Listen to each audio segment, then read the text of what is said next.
car nous te le demandons au nom précieux de Yeshua. Yeshua.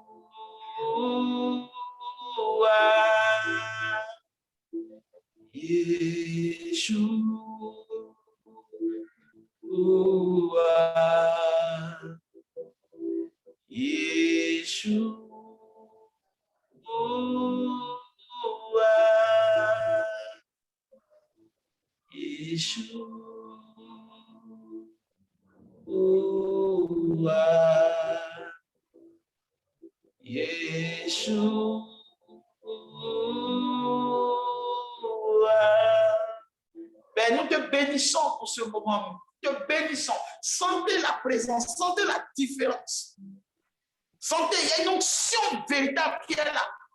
Il y a une présence surnaturelle. Des gens vont commencer à transpirer alors qu'il ne fait pas chaud. Les gens vont transpirer. Des gens vont voir des choses apparaître dans leur maison. Des choses vont apparaître dans ta Bible. Des choses vont apparaître dans tes poches. Des choses vont se passer. Des anges vont commencer à écrire dans ta maison. Des gens vont faire sortir des buées de vapeur qui vont apparaître dans des endroits bizarres où il n'y a même pas d'eau. Les anges sont déployés comme ça. La présence surnaturelle. Les mêmes anges qui accompagnaient le ministère du Christ sont déployés parce qu'ils sont là pour accomplir la parole. Ils sont là pour veiller que la parole s'accomplisse, car ils sont les témoins mandatés pour le temps que nous vivons. Merci Saint-Esprit.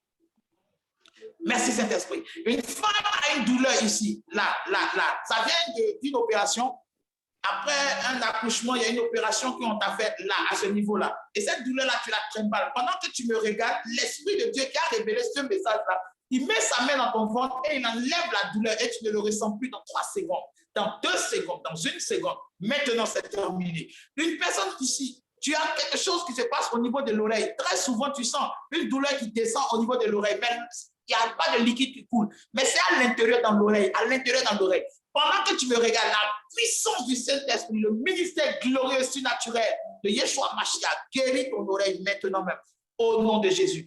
Tu connais une femme qui a besoin d'enfants, une femme qui est enceinte, une femme qui appelle la grossesse dans sa vie. À partir d'aujourd'hui, toute stérilité qui était dans sa vie, au nom de Jésus, cette stérilité disparaît. Il y a des gens ici qui ont besoin d'argent pour rénover leur maison, qui ont besoin d'argent pour rétablir des projets, qui ont besoin que le Seigneur les supplée avec une entrée d'argent, qui ont besoin que la faveur financière soit dans leur vie. Les anges de Dieu se mettent en activité maintenant pour te connecter avec les finances, pour te connecter avec l'argent, pour multiplier ce que tu as afin que cela devienne au nom de Jésus de Nazareth.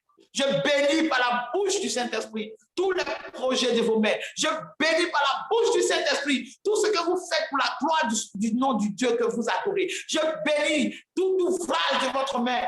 Tout ce que votre main touche doit toucher à la grâce de Dieu. Le Dieu qui a multiplié les moutons, les brebis, le pâturage d'Abraham, qui se souvienne de vous ce soir. Jésus. Merci Saint-Esprit. Merci Saint-Esprit. Merci Saint-Esprit. Ton voyage aura du succès. Ton voyage aura du succès. J'ai vu le Saint-Esprit faire venir des gens pour t'aider. J'ai vu le Saint-Esprit parce que tu es en train de te demander, est-ce qu'il y aura une maison qui va t'accueillir? Est-ce qu'il n'y aura pas de problème où tu seras obligé de dormir dehors? Que tu es fatigué de dormir au dehors, de dormir chez les gens? L'Esprit de Dieu me dit, ne t'inquiète de rien. Ce mois de mai, 2 semaines ne passent pas. Ton témoignage est grandiose. 2 semaines, compte 14 jours de la date d'aujourd'hui jusqu'au 14, ton témoignage est radieux. Ton témoignage est glorieux.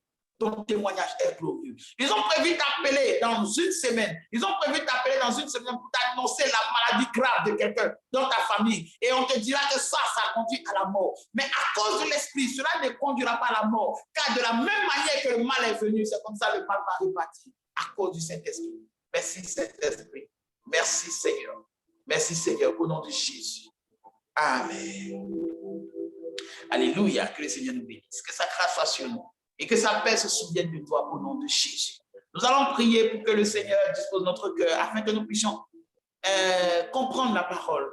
Que nous soyons attentifs au message de ce soir et que tout se passe selon la gloire du Seigneur au nom de Jésus. Nous allons prier. Tu vas baisser la tête, tu vas répéter cette prière. Seigneur Jésus, je m'abandonne à toi, corps, âme et esprit.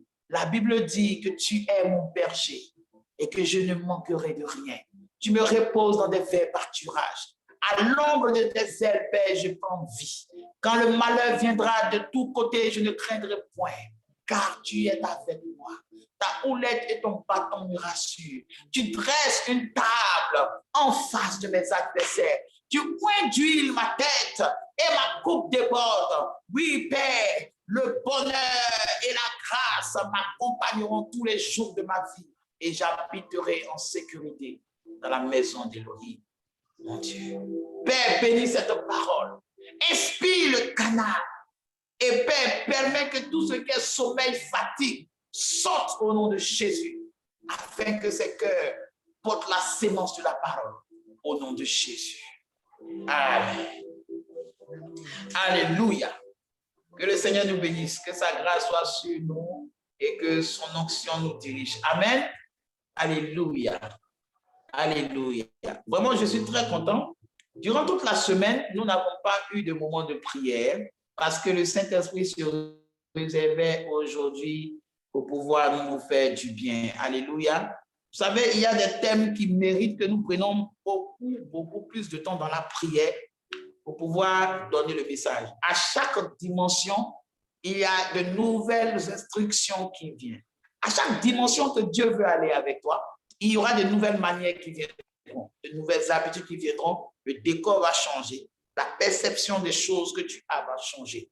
Tu ne peux jamais passer à une étape supérieure si tu maintiens toujours les étapes et l'enseignement des étapes inférieures dans ta vie. Tu ne peux jamais être délivré complètement d'une chose que tu continues toujours de pratiquer et d'aimer. Alléluia. Tu ne pourras jamais accéder au niveau de puissance, au niveau de connaissance, au niveau de révélation que Dieu attend de toi si tu n'arrives même pas à comprendre le niveau que tu es et le niveau supérieur que tu dois avoir. Alléluia. Car lorsque nous nous contentons de ce que nous avons, quand nous nous contentons du niveau que Dieu a prévu plus pour nous, mais nous disons non, ce niveau est bon pour nous, qu'est-ce que nous faisons?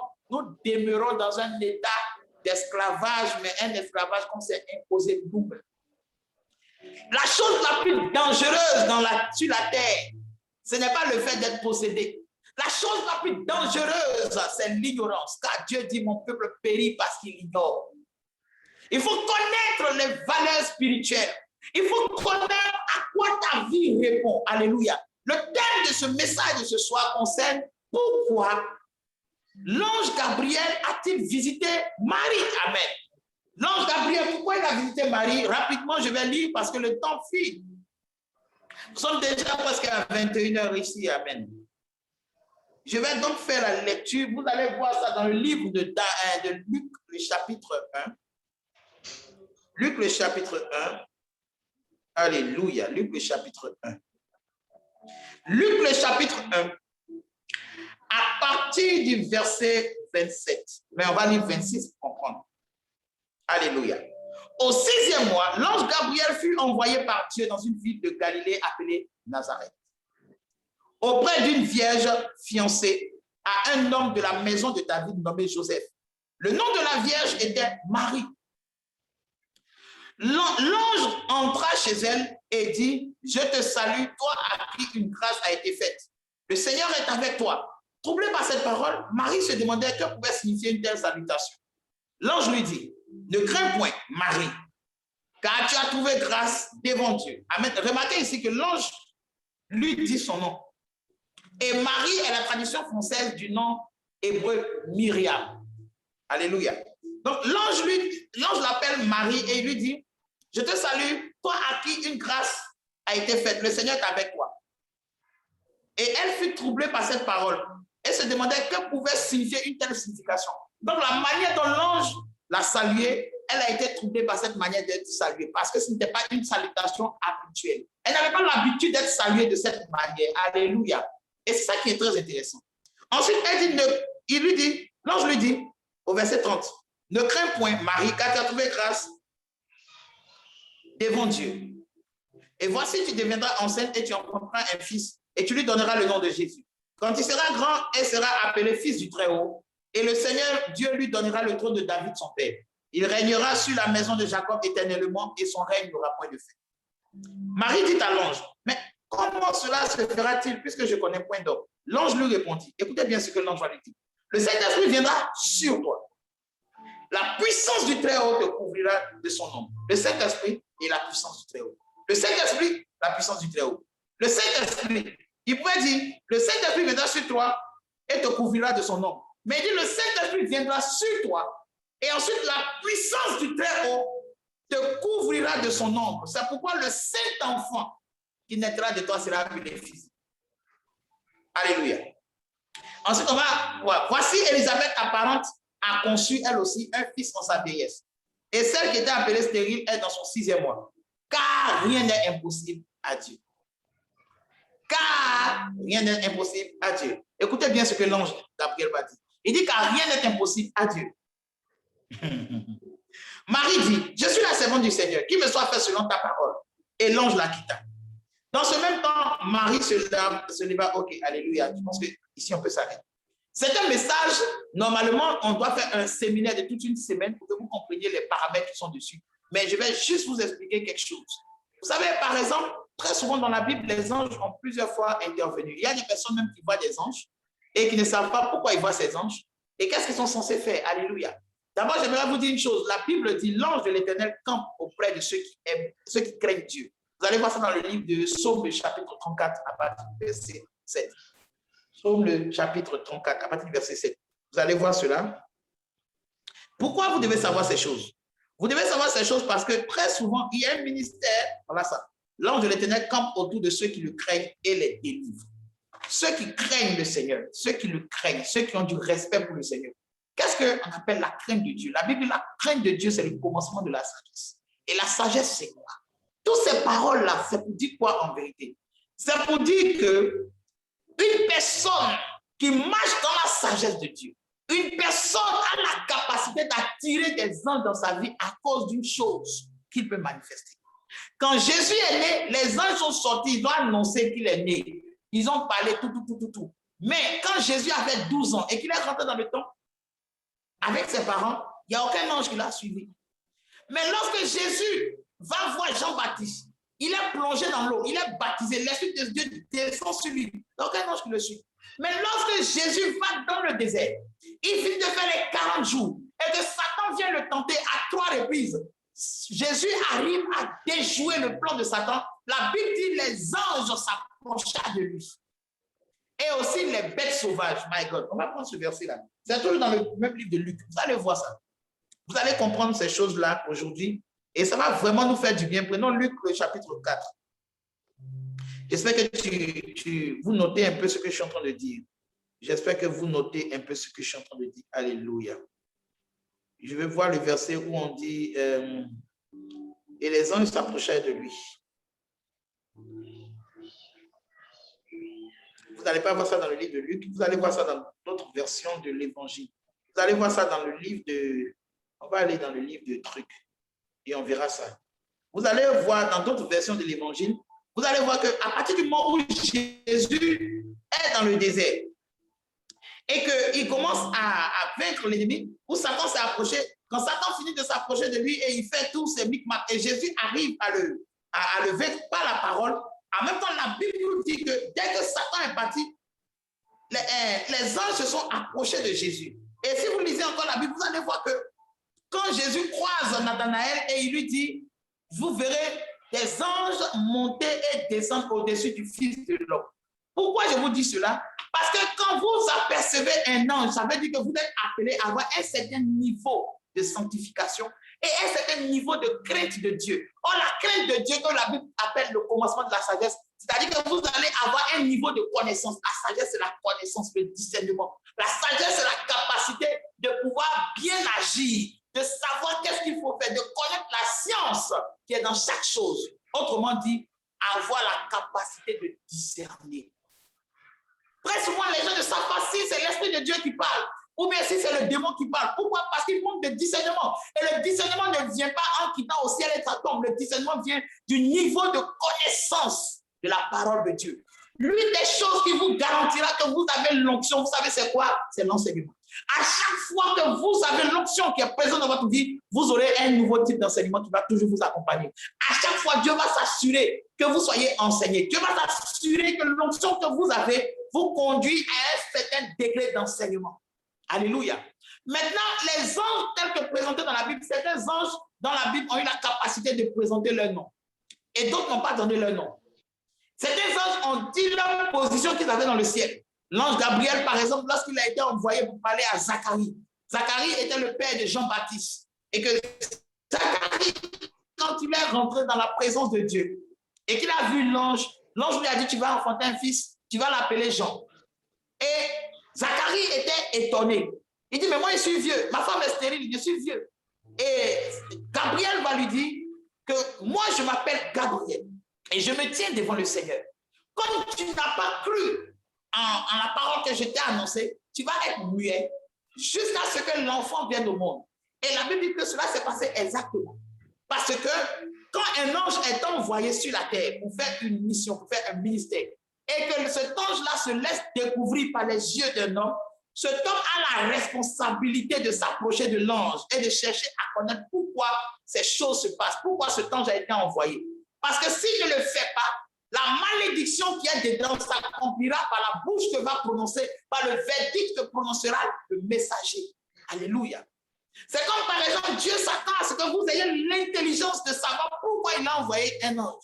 Que vous ayez l'intelligence de savoir que si Dieu vous montre quelque chose, quand Dieu te fait comprendre une chose, quand Dieu te fait comprendre que là, ça ne va pas, qu'il y a une défaillance quelque part, ça veut dire quelque part, tu as la responsabilité. Soit de changer la chose, ou bien de participer à ce que cette chose-là ne se répète plus, soit dans ta vie, soit dans la vie de certaines personnes qui dépendent de ton autorité.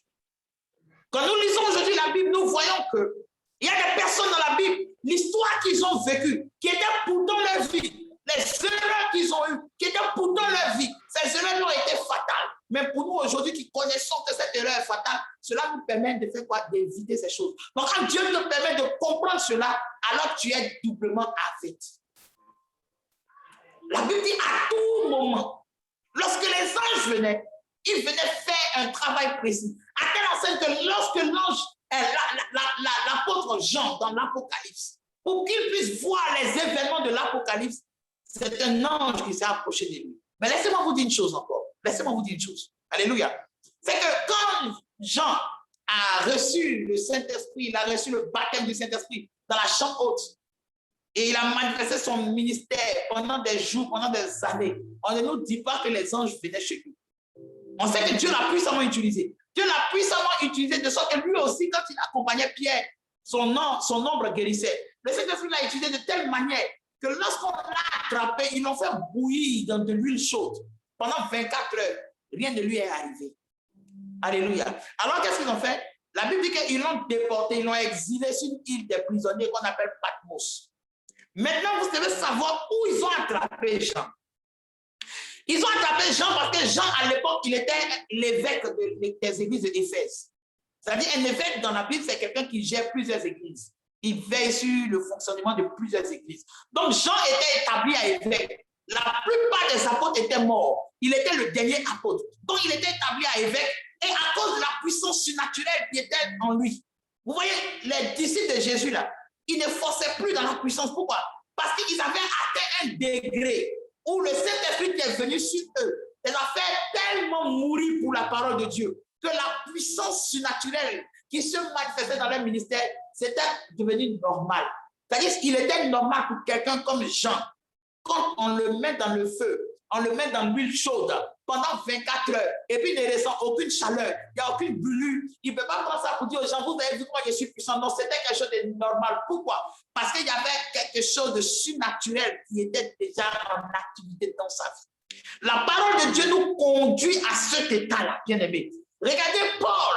Paul n'a pas marché avec les disciples de Jésus au temps de Jésus. Quand vous regardez Paul, si vous calculez son âge, quand vous regardez un peu l'âge qu'il avait, il était quand même âgé quand Jésus s'est apparu à lui sur la route de Damas.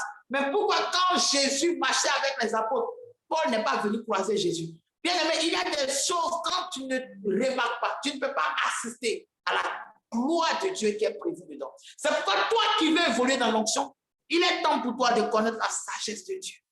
La sagesse de Dieu est dans sa parole. Et c'est dans cette sagesse-là, au fur et à mesure que Dieu va décortiquer cette sagesse, que tu vas être capable de comprendre, tu verras que ta vie spirituelle va prendre une tournure vertigineuse. Alléluia. Paul n'ayant pas marché avec les disciples, mais Paul a eu en révélation tout ce que Jésus a fait. À telle enseigne que Paul a parlé dans le livre de 1 Corinthiens, il dit, quand il enseignait la Sainte Seine, il dit, ce que je vais vous dire, cela m'a été révélé, que la nuit où le Messie devait mourir, voilà ce qu'il a fait, voilà ce qu'il a fait. Tellement que la révélation qu'il a eue avec le Seigneur Jésus, même après sa résurrection, même après son ministère terrestre, mais tellement la révélation était précise que Paul pouvait décrire exactement tout ce que Jésus a dit, tout ce que Jésus a fait, alors qu'il n'a même pas été témoin oculaire. C'est pour vous montrer à quel point l'Esprit, quand il va agir en toi, quand il veut agir en toi, quand tu le laisseras agir en toi, il va te donner une portée surnaturelle. Mais le problème qui nous mine aujourd'hui, c'est que tout le monde regarde les dons, mais ne regarde pas le moteur qui rend le don infaillible. Tout le monde regarde la capacité surnaturelle à produire des signes et des miracles. Mais personne ne regarde ce qui permet que ces miracles s'accomplissent. Personne ne regarde les processus véritables, les miracles qui doivent émaner de toi, doivent devenir naturels. Ça ne doit pas être tellement éblouissant à tes yeux de sorte que tu penses qu'il faut être vraiment surnaturel pour que cela t'accompagne. La Bible dit, quand l'ange Gabriel est venu voir Marie, il lui a dit cette phrase. Il dit, je te salue Marie, toi à qui une grâce a été faite. Maintenant, je vous pose la question. Quand on parle de la grâce veut dire que c'est une faveur que tu reçois alors que tes œuvres n'ont pas contribué. La Bible dit que c'est la grâce de Jésus qui nous sauve. Qui parmi nous a une fois intercédé pour que Jésus meure sur la croix? Personne. Qui parmi nous a déjà intercédé, a déjà prié, a déjà jeûné pour dire, oh Seigneur Jésus, je ne te connais pas, mais je veux que tu me sauves. Non, mais c'est par la grâce que nous avons été sauvés. Il nous a aimés, il nous a choisis et il est venu mourir pour nous. Et par sa résurrection, il nous a donné la vie. La Bible dit que quand il est ressuscité, il a fait des dons aux hommes et il a emmené dans le ciel des captifs. Ces gens qui étaient captivés par la parole, des gens qui étaient captifs par les choses de ce monde. Mais quand ils sont venus en lui, il les a emmenés dans le ciel. Il a ouvert le royaume des cieux. Et quand Jésus permet que ces choses arrivent, il déverse une grâce abondante dans notre vie. Donc la grâce veut dire, tu n'as rien fait. Et puis la bénédiction vient sur toi. Donc si l'ange Gabriel dit à Marie que la grâce a été faite, ça veut dire qu'elle n'a rien fait. Ce n'est pas parce qu'elle était la seule vierge. C'est parce qu'une grâce a été faite. C'est quoi Dieu regarde pour faire grâce à quelqu'un? Quand on te dit que Dieu te fait grâce, est-ce que c'est parce que tu as trop prié? Est-ce que c'est parce que tu connais trop? Est-ce parce que c'est toi seul qui peux faire cela? Non, bien aimé. Si une grâce tombe sur toi, c'est parce que dans le haut conseil de Dieu, dans la sagesse infiniment grande et variée du Seigneur, le Seigneur a vu quelque chose en toi qu'il peut travailler. Qu'il a vu que si tu es conscient que cette grâce a été faite, tu pourras marcher dans sa volonté. Tu pourras l'écouter, tu pourras voir à quelle dimension il t'a aimé, de quel amour il t'a aimé. Quand l'ange dit à Marie qu'une grâce a été faite, Marie elle-même, elle est étonnée. Pourquoi? Parce que le plus souvent dans la Bible, les anges se révèlent rarement aux femmes. Rarement aux femmes. Ils étaient dans une période où pendant 400 ans, il n'y a eu aucune vision, aucune révélation, il n'y a eu aucune manifestation surnaturelle. Il arrive un temps où dans l'église, c'est-à-dire je parle de l'église en tant que le corps du Christ en général, où il n'y a plus de manifestation de surnaturel. Tout devient platonique, tout devient enseignement, parole, parole, parole. Il n'y a plus de discernement, il n'y a plus de démonstration de puissance. Quand ce temps arrive, alors la foi véritable meurt. Lorsque les gens suivaient Jésus, à cause de la puissance de Dieu qui était en Jésus, ça fait que l'église était tout le temps en mouvement, l'église était tout le temps en vie. Mais quand Jésus monte, les disciples le regardent. On dit, mais maître, nous croyons tes paroles, mais tu t'en vas, la puissance s'en va avec toi. Tu t'en vas, les efficacités vont avec toi, les révélations vont avec toi. Alors que le peuple t'a suivi à cause de ces choses. Ce peuple a obéi à ta parole à cause de ces choses. Mais tu t'en vas avec. Et Jésus dit, ne vous inquiétez pas. Restez dans la ville. La puissance va venir vous trouver. Et ils sont restés dans la ville. J'imagine chaque jour en train de prier. Chaque jour en train de dire, hey, la puissance que nous avons vue agir au travers de Jésus. La puissance que nous avons vue dire au mort de te lever, les morts se lèvent. La puissance que nous avons vue qui a fait que les estropiés ont eu des pieds qui ont poussé, des bras qui ont poussé. Ah, cette puissance-là va venir sur nous. Bien-aimé, rends-toi compte. L'ange qui a apparu à Marie, quand il va t'apparaître à toi ce soir, et que tu vas te tenir devant les gens pour dire, il y a un ange qui m'a apparu. Je lui ai demandé, comment tu t'appelles? Il m'a dit, il m'appelle l'ange Gabriel. On va dire, voilà. Vous savez, Hollywood fait des excellents films. Quand vous regardez un peu les films d'Hollywood, vous faites des rêves comme ça. L'ange Gabriel va t'apparaître. Bon, il ressemblait à quoi? C'est des illusions. Mais le problème n'est pas ce que les gens vont dire. Le problème, c'est qu'est-ce que tu fais de ta rencontre avec l'ange Gabriel? Parce que l'ange Gabriel ne vient pas là pour se faire connaître. L'ange Gabriel, quand il vient, c'est pour une mission précise.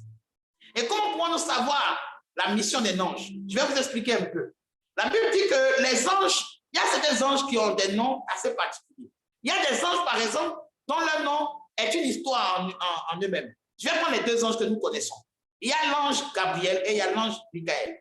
Et vous savez que l'ange Michael, on parle beaucoup de lui dans le livre de Daniel et on parle beaucoup de lui aussi dans le livre de l'Apocalypse à partir du chapitre 12. On dit Michel et ses anges sont sortis et ils ont combattu le dragon, ils les ont vaincus et ils les ont précipités sur la terre. Maintenant, vous devez savoir que devant le nom d'un ange se cache une identité. C'est vrai, puisque même nous-mêmes les hommes, notre nom signifie souvent quelque chose. Alléluia. Le nom de David signifie bien-aimé. Donc, par exemple, disons que tu t'appelles Lucas. Mais Lucas signifie quoi? La lumière de Dieu. C'est ce que le nom Lucas signifie, lumière de Dieu. Quelle sorte de lumière? Lucas, c'est le nom de Luc dans la Bible. Et quand vous lisez Luc dans la Bible, Luc était un médecin, c'était un homme scientifique, mais qui détaille la vie de Jésus, l'évangile de Jésus, en insistant sur les puissances et les guérisons. Il met en exergue plutôt la lumière surnaturelle du ministère de Jésus. Il montre le caractère surnaturel. Quand vous allez lire les autres livres, vous allez voir par exemple que Jean, il insiste sur l'amour, la passion que Jésus-Christ avait. Quand vous allez lire par exemple Matthieu, il insiste sur le caractère sacrificiel. C'est-à-dire que Jésus était vraiment le sacrifice. Jésus était l'agneau de Dieu. Il était le sacrifice du peuple. Quand vous rentrez encore dans la prophétie, vous allez savoir que Jésus était comme le mouton, le taureau qu'on devait offrir. Maintenant, quand vous rentrez dans le livre de Marc, Marc aussi donne une certaine image. Je ne vais pas tout vous dire, alléluia. Marc aussi donne une certaine image. Et quand vous regardez ces 4 livres qui font Matthieu, Marc, Luc, Jean, cela vous donne aussi un niveau de révélation. Et quand vous allez connaître cette révélation, vous allez commencer à avoir moins peur du surnaturel. La plupart du temps, le ministère surnaturel de Jésus était combattu. Quand Jésus prêchait la vérité, tout le monde disait « Waouh, ce qu'il dit, c'est vrai, waouh !» Mais quand il déployait le surnaturel, quand il commençait à expliquer les choses surnaturelles, la Bible, les gens étaient frappés d'étonnement. Parce que c'était des choses que l'œil n'avait point vues et que l'oreille n'avait point entendues. Mais ce sont des choses qu'il faisait. Comment le nom de Michael peut nous renseigner sur lui? Vous devez savoir une chose. Et le nom Michael signifie qui est comme Elohim. Qui est semblable à Elohim? Qu'est-ce qui s'est passé? La Bible dit lorsque Moïse est mort, Satan est venu disputer le corps de Moïse. Quand il est venu prendre le corps de Moïse, et l'archange Gabriel était chargé de venir récupérer le corps de Moïse. Et quand l'archange Michel a vu Satan qui voulait prendre le corps de Gabriel et le corps de Moïse, il a dit cette phrase. Avant de dire cette phrase, je vais vous montrer une chose. Satan vient prendre le corps de Moïse qui est déjà mort. Mais c'est pour faire quoi? Bien aimé, c'est pour faire quoi? Imagine-toi, tu as un père spirituel qui t'a prêché Jésus, il t'a prêché la vérité. Il a prié, tu as vu les miracles de Dieu. Il meurt et il ressuscite. À partir du moment où il ressuscite et puis il dit il est Dieu, qu'est-ce que tu feras? Il a montré une vie intègre et il meurt. Quand il ressuscite et il te dit qu'il est Dieu, il te dit que tout pouvoir lui a été donné. Je t'assure que bien aimé, tu croiras. Pourquoi? Parce que d'abord de son vivant, tu as cru. Ce n'est pas quand il va ressusciter des morts que tu ne vas pas croire. Tu vas croire. Donc, Satan venait utiliser le corps de Moïse pour susciter une doctrine, susciter quelque chose de mauvais, afin de conduire le peuple dans l'égarement. C'est ce qui arrive très souvent quand des gourous ou bien des leaders de certains mouvements religieux meurent. Derrière eux, les disciples, les adeptes, déploient ce qu'on appelle le fanatisme. Il faut faire la différence entre adorer le Seigneur, adorer Dieu au travers de son serviteur, et le fanatisme qu'on a pour le serviteur de Dieu. Et Dieu punit ce genre de choses. Et lorsque Satan venait accomplir son dessein, il a commencé à attaquer l'archange Michael. Il a commencé à insulter l'archange Michael. Il a commencé à dire à l'archange Michael que voilà ceci, voilà cela. Le même langage qu'il a pris pour séduire les anges dans le ciel. Et pendant qu'il était en train de dénigrer le Dieu très haut, le Dieu très saint, l'archange Michael lui a dit la même phrase qu'il lui avait dit lorsqu'il était dans le jardin d'Éden. La même phrase qui a fait qu'on lui a donné ce nom et qu'on l'a établi archange. La même phrase c'est Satan, nul n'est comme Elohim. Tu auras beau dénigrer Elohim, tu auras beau te lever contre lui, essayer de le copier, tu ne pourras jamais le copier parce que nul n'est semblable à Elohim. Parce que son nom, Michael, signifie Micha Elohim, c'est-à-dire qu'il n'y a personne de semblable à Elohim. Alléluia. Et ce qui veut dire quoi? Ce qui veut dire que quelqu'un qui, déjà dans sa nature, ne voit personne d'autre d'aussi grand, d'aussi puissant que Elohim, cette personne-là, Dieu peut lui confier des tâches assez importantes et assez précises dans le ministère. Donc, vous devez comprendre que pour que ce genre d'ange comme Michael s'approche de toi, c'est que tu as un caractère aussi qui défend l'intégrité et l'unicité de Dieu. Donc, très souvent, tu vas d'église en église, tu vas de doctrine en doctrine, tu ballottes comme le vent, tu passes à gauche, tu passes à droite, mais quel ange de vérité peut s'approcher de toi? Ensuite, prenons maintenant Gabriel. Le nom de Gabriel signifie la force d'Elohim, la force de Dieu. Maintenant, posons-nous la question, j'ai lu tout à l'heure. Il dit, le Saint-Esprit viendra sur toi, la puissance du Très-Haut. Mais pourtant, le Saint-Esprit est la puissance du Très-Haut. On nous a dit, le Saint-Esprit, c'est la puissance du Très-Haut. Amen. Mais pourquoi il dit, le Saint-Esprit surviendra sur toi? Et ensuite, la puissance du Très-Haut te couvrira. Quand vous allez lire le livre de Actes, le chapitre 10, je crois, Actes, le chapitre 10, non, où on dit, vous savez comment Jésus, comment Dieu a moins de force et de puissance, Jésus de Nazareth. Moins de la force, moins de la puissance. Donc la force n'est pas la puissance. Il y a la force à part, il y a la puissance à part. La force de Dieu réside dans quoi? Écoutez, la Bible dit quand Dieu créa le ciel et la terre, la Bible ne nous dit pas comment la terre était créée. On nous dit la terre était informe et vide. Et l'Esprit de Dieu se mouvait au-dessus des eaux. Ça veut dire que l'Esprit de Dieu était là, mais la terre n'était pas là. La terre était là, mais n'avait pas de forme. Et la terre était vide. Il n'y avait pas de puissance. Mais le Saint-Esprit était là. C'est à quel moment on a vu la puissance de Dieu? C'est à quel moment on a su que Dieu avait la force? C'est à quel moment? Quand Dieu a dit que la lumière soit. C'est-à-dire au moment où Dieu parle, c'est là la force de Dieu a commencé à se faire connaître. Autrement dit, la force de Dieu, c'est dans la parole. Maintenant, remarquez encore une chose. Lorsque l'archange Gabriel va parler à Marie, il finit lui dit que rien n'est impossible à Dieu. Cette même phrase avait été dite il y a des milliers d'années avant que cette époque arrive. À quel moment cette date a été dite? La Bible dit, lorsque Abraham, le temps était venu pour lui, il était dans la maison et la chaleur du jour a fait qu'Abraham ne pouvait pas rester dans la maison. Abraham s'est tenu à la porte de sa maison et il regardait au loin, il voit 3 personnes qui passent. Et il a couru et il s'est jeté à terre. Il dit, pardonnez mes seigneurs, ne dépassez pas ma maison. Venez entrer. Et il les a forcés à manger de la nourriture. Et quand ils sont venus chez lui, ils étaient en train de manger. Parmi eux, il a dit, appelle ta femme Sarah. Dis-lui que l'année prochaine, à pareille époque, je reviendrai vers elle et elle aura un enfant. Alors Sarah était dans une maison derrière et elle a commencé à rire. Et puis l'ange qui se tenait dans la maison, l'ange qui se tenait en face d'Abraham, qui n'était pas là lorsque Sarah a souri, l'ange lui dit, mais pourquoi Sarah a ri? Pourquoi Sarah rit-elle? Y a-t-il quelque chose qui soit impossible à Dieu? Car rien n'est impossible à Dieu.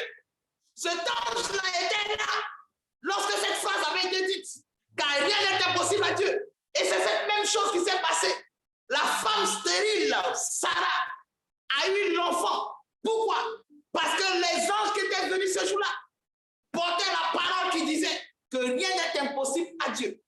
cette femme était stérile. Et vous savez ce que fait la stérilité?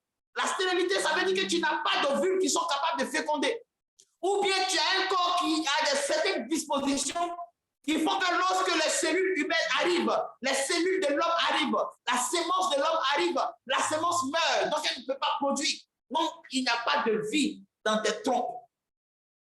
Mais la parole que ces anges ont apportée, ils ont dit que rien n'est impossible à Dieu. Cette même parole créatrice a créé un enfant dans le ventre de la femme stérile. Et cette femme avait 90 ans. Imaginez-vous une femme de 90 ans. Elle a détaché, elle a dépassé la date même de ménopause. Il n'y a plus de ménopause, il n'y a plus de désir sexuel. Son mari aussi a 100 ans. Il n'y a plus de désir. Tous les nerfs sont morts. Mais la Bible dit, cette parole qui a été libérée de la bouche des anges, car rien n'est impossible à Dieu. Cette même parole, la Bible ne vous dit pas qu'Abraham est tombé sous onction. Ou bien une fois c'est venu couvrir Abraham. Non, la même parole sortie des lèvres d'un ange a permis à ce que le corps vieux et rideux d'Abraham a commencé à entrer dans une sorte de métamorphose. Pourquoi? Parce que dans la parole se trouve la puissance créatrice.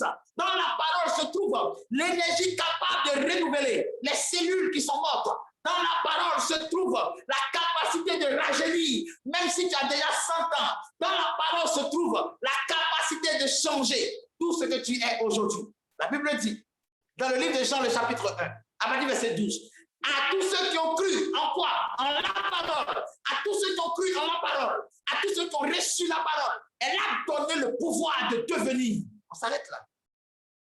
La parole donne le pouvoir de devenir. La parole, en elle se trouve la vie. La vie que tu as besoin pour ton foyer. La vie que tu as besoin pour pouvoir avancer. La vie que tu as besoin pour appeler à l'existence ce qui n'existe pas. Dans la parole, il y a les cellules de cela. Alors, pourquoi Dieu envoie ce même ange, Gabriel? Parce que le même travail surnaturel qui a été fait pour Sarah, ce même travail nécessite la présence de ce même ange dans la vie de la personne que nous voulons transférer cette grâce. Le livre de Jean, le chapitre 1, nous dit que Jésus, au commencement, était la parole. Il était avec Dieu et il était Dieu. Comment envoyer cette parole qui sera Dieu? Comment il pourra envoyer cette parole-là à l'existence dans le corps d'une femme qui n'est même pas, qui n'a même pas connu d'homme, qui n'est même pas dans sa période de fécondité? Comment cette femme-là pouvait-elle recevoir les cellules divines? Comment? Par la parole. Et la force de Dieu est la parole. Donc, qui donc est mieux choisi que quelqu'un qui porte la force de Dieu en lui pour faire venir la parole créatrice dans le ventre de Marie? Il ne pouvait pas prendre Michael parce que Michael, là, c'est un ange. Non, laissez le faire de... Non, c'est un ange de combat. Laissez ça, vous ne savez pas ce que vous dites. Michael, c'est un ange qui proclame qu'il n'y a personne de semblable à Elohim. Donc, c'est un ange qui ne pourra même pas, quand il va venir, il va voir Marie, il ne pourra pas parler pour que Marie tombe enceinte parce que lui, il est venu pour proclamer la suprématie d'Elohim. Mais Gabriel, lui, il est venu apporter la force d'Elohim. Donc, il y a des gens, quand ils viennent pour accomplir un ministère. Et ce ministère ne peut s'accomplir que lorsque vous donnez la capacité à cet ange d'interagir avec vous. Écoutez, Dieu dit à Moïse, l'ange que je vais envoyer devant vous là, Moïse ne le résiste pas. Comment Moïse peut-il résister à un ange? Vous savez que Jacob s'est battu avec un ange. Il y a des anges là, tu ne peux pas te battre avec eux. Dieu dit à Moïse, il dit Moïse, l'ange que je vais envoyer devant ta face là, ne le résiste pas parce que lui, il ne pardonne pas les péchés. Si tu le résistes, il ne va pas s'amuser avec toi. Parce que lui ne pardonne pas les péchés. Et vous savez comprendre que souvent, vous avez un niveau de prière, un niveau spirituel qui vous permet de vite recevoir des révélations, ou bien de vite déclarer des choses, ou bien de vite comprendre les mystères de Dieu. Et arrivé à un moment, ça décline, ça diminue, tout simplement parce que vous êtes en train de faire quelque chose qui éloigne cet ange-là de votre vie. Souvent, Dieu veut envoyer l'ange Gabriel pour vous communiquer la force, pour vous révéler des paroles. Dès que vous commencez à entendre les bruits des gens, ça là c'est Dieu, ça là qui va me connaître, Il y a des anges qui n'aiment pas qu'on discute les autres. Parce que la Bible dit, quand les anges même qui sont puissants en force, ils décident même de s'abandonner comme des brutes devant la parole de Dieu. C'est-à-dire, eux-mêmes, ils se soumettent à la voix de Dieu. Dieu ne peut pas les envoyer dans le camp de l'ennemi, puis ils vont dire, Seigneur, c'est Dieu. Hein. Ah, Seigneur, il faut attendre un peu. Ils s'obéissent automatiquement. Donc, ils ont besoin de trouver ce genre de secteur. Regardez comment Abraham a supplié. Il a couru. Il est venu devant Dieu. Il est venu devant les anges. Il dit, mais Seigneur, ne dépassez pas ma maison. Il y a des gens qui prient pour que les anges se révèlent à eux. Parce qu'ils savent qu'une fois que ces anges vont entrer en action dans leur vie, une fois qu'ils vont entendre les connexions, tu ne pourras pas les maîtriser, tu ne pourras pas les arrêter, tu ne pourras pas les stopper. Parce qu'ils savent que lorsque un ange se fait connaître, c'est que les choses maintenant vont devenir très puissantes. Regardez dans la Bible. Regardez l'histoire de Daniel. Quand vous allez voir le livre de Daniel, Daniel le chapitre 9, vous allez voir ça. Si j'ai le temps brièvement de lire, vous allez voir, alléluia. Vous allez voir ça, Daniel le chapitre 9. Écoutez maintenant, Daniel le chapitre 9, à partir du verset 20 à 23, à 22. À 23, je vais lire à 23. Daniel le chapitre 9, 20 à 23. Il dit, je parlais encore, je priais, je confessais mon péché et le péché de mon peuple d'Israël. Vous voyez, Daniel ne priait pas seulement. Vous voyez, quand nous lisons l'histoire de Daniel, nous voyons qu'il a commencé en fanfare. Il se sanctifiait. Tu vois, il ne mangeait pas la table du roi, il se sanctifiait. Il avait les visions, il expliquait les visions. Il était homme d'État, il était premier ministre. Tout ça, il avait la sagesse, tout malgré ça. Quand il prie, il a fait quoi? Je priais, je confessais mon péché. C'est-à-dire, aux yeux des hommes, on voit que Daniel, il est plus juste que nous. Aux yeux des hommes, on voit que Daniel, là, vraiment, le niveau spirituel qu'il a là, il est arrivé. Mais Daniel sait qu'il n'est pas arrivé. Daniel sait qu'il n'est pas arrivé. Il sait qu'il y a des étapes encore plus grandes. Il ne s'arrête pas à 2 ou 3 révélations, 2 ou 3 choses. Non, il va encore plus grand, de sorte que la gloire de Dieu peut se révéler à lui. Il ne s'arrête pas à ce niveau-là. Je parlais encore, je priais, je confessais mon péché et le péché de mon peuple d'Israël. Il ne priait pas seulement pour lui. Daniel, c'est un prophète intercesseur. C'est-à-dire qu'il n'est pas élevé pour lui seul, mais il est élevé au fur et à mesure qu'il est élevé, c'est pour les autres. Il prie pour les autres, il se met à la prêche pour les autres. Donc, je prie que Dieu suscite des Daniel dans cette génération. Des gens que malgré l'emploi du temps chargé, des gens qui malgré les profondeurs des révélations, ils connaissent qu'ils ont besoin d'intercéder pour les autres. Ils ont besoin de se effacer, que Dieu aussi fasse grâce aux autres. Alléluia. Et il dit, je présentais mes supplications à Dieu, à l'Éternel mon Dieu, en faveur de la Sainte Montagne, c'est-à-dire prière pour l'Église.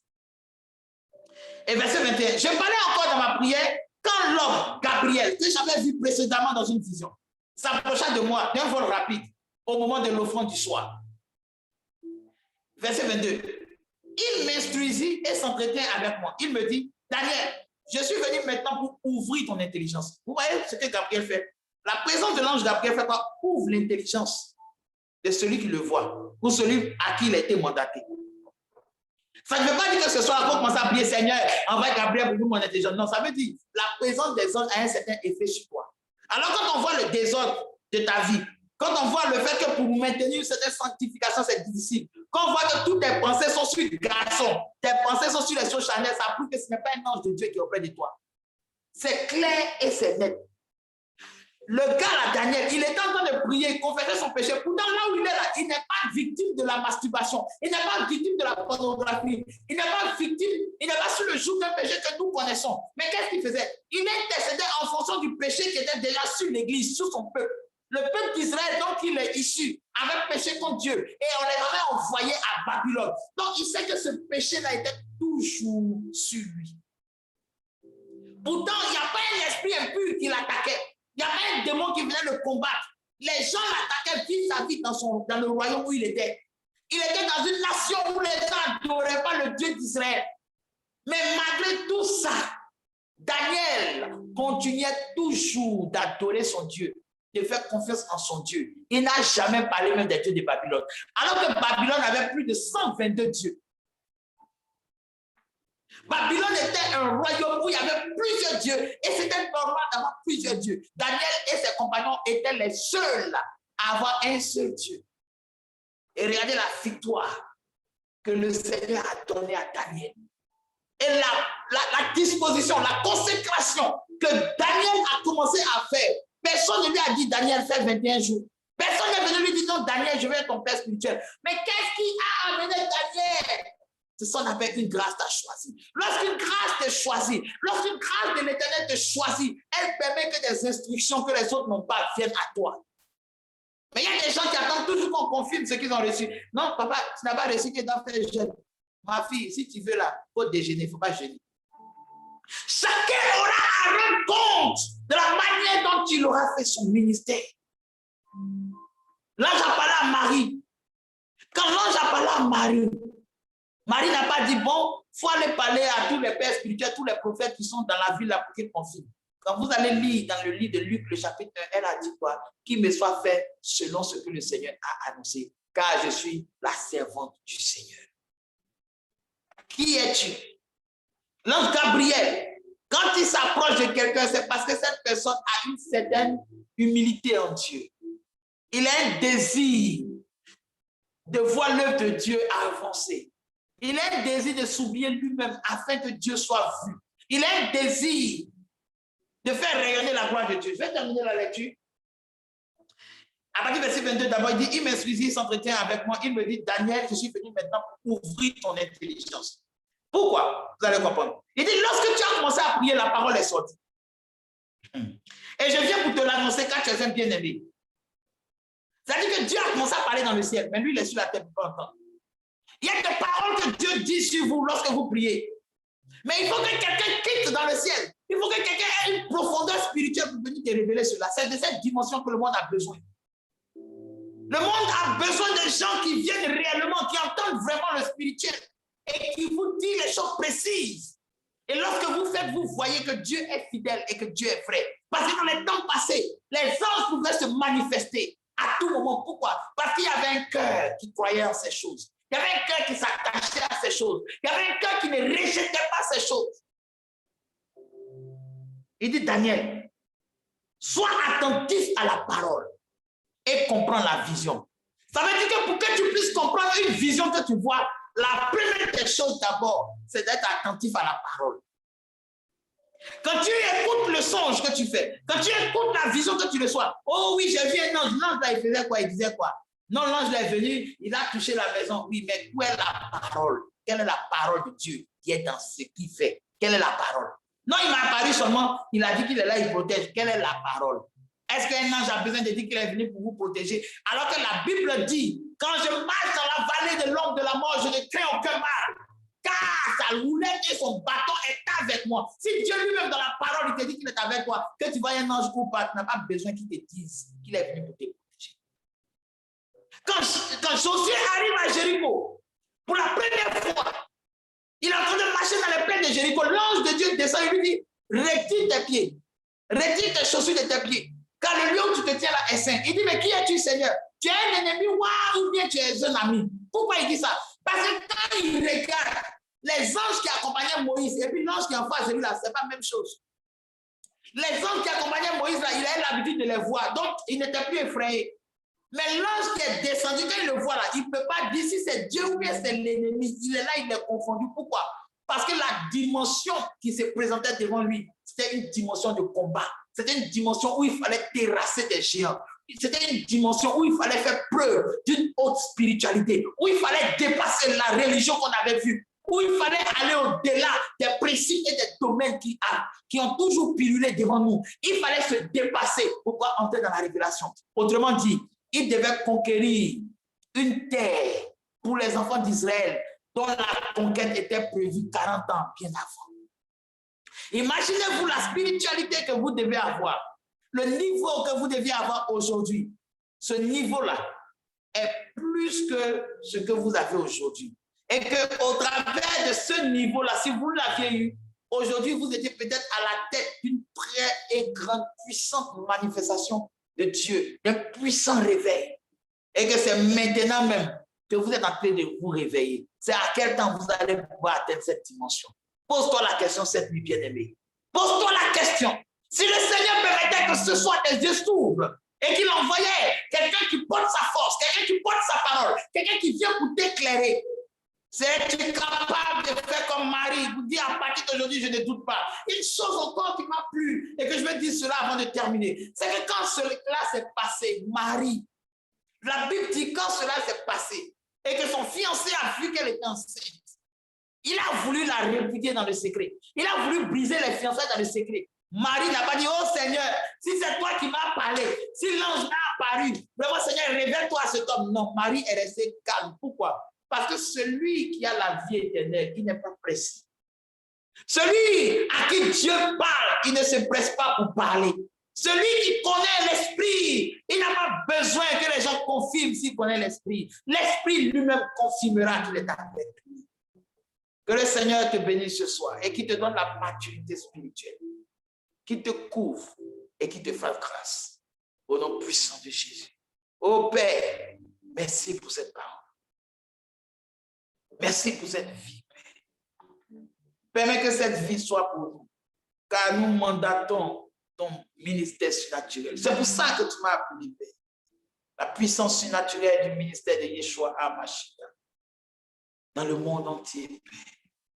Puisses-tu, par cette parole, Seigneur, confirmer ta parole et nous aider à être attentifs à la parole pour comprendre les visions. Désormais, Seigneur, nous te donnons tout au nom de Jésus. Amen. Que le Seigneur te bénisse, que sa grâce soit sur toi, que sa paix soit abondante dans ta vie. Dimanche, à partir de 19h, heure de Casablanca, nous allons faire le culte ici. Que Dieu te garde. Je vous enverrai les instructions selon le Saint-Esprit. Merci.